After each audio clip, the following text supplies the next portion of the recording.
পরিবারের অত্যন্ত আস্থাভাজন সাবেক প্রধানমন্ত্রী বেগম খালেদা জিয়ার সুস্থতা কামনায় দোয়া মাহফিল করেছে টাঙ্গাইলের হুগরা ইউনিয়ন বিএনপি। উপস্থিত ছিলেন কেন্দ্রীয় বিএনপির প্রচার সম্পাদক সুলতান সালাউদ্দিন টুকু। এ সময় তিনি প্রতি নামাজের মোনাজাতে বেগম জিয়ার সুস্থতার জন্য দেশবাসীর কাছে দোয়া চাইলেন। আমরা প্রাণ খুলে দোয়া করব আমাদের প্রিয় নেত্রী দেশনেত্রী বেগম খালেদা জিয়ার জন্য, যিনি দীর্ঘ আন্দোলন সংগ্রাম করেছেন, লড়াই করেছেন গণতন্ত্রের জন্য।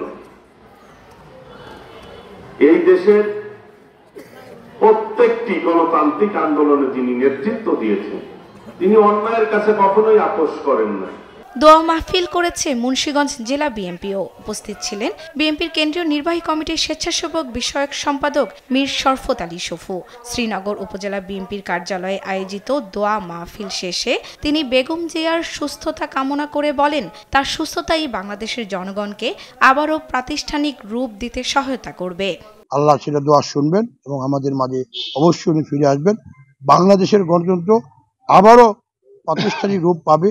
বেগম জিয়ার রোগমুক্তি কামনায় দোয়া মোনাজাতে কুমিল্লা ৬ আসনের বিএনপি মনোনীত প্রার্থী মনিরুল হক চৌধুরী বলেন, জাতির এই ক্রান্তি লগ্নে দেশনেত্রীকে এদেশের মানুষের ভীষণ প্রয়োজন।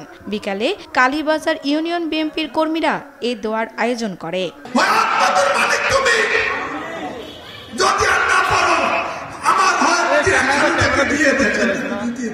এদিকে কুমিল্লার কান্দিরপাড় জেলা দলীয় কার্যালয়ে মাদ্রাসা শিক্ষার্থীদের দিয়ে কোরআন খতম পড়ানো হয়। পটুয়াখালীর বাউফলে সদগায়ে জারিয়া হিসেবে গরু জবাই করে মাংস বিতরণ করা হয়েছে।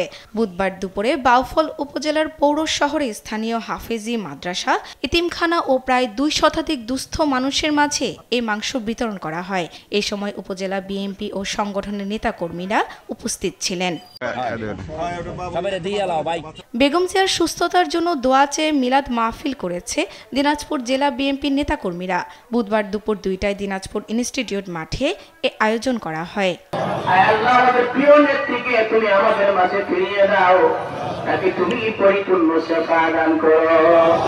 এছাড়া রাজধানীর ধামরাই ও চুয়াডাঙ্গায়ও বিএনপির চেয়ারপারসন বেগম খালেদা জিয়ার রোগ মুক্তি কামনায় মোনাজাত করা হয়।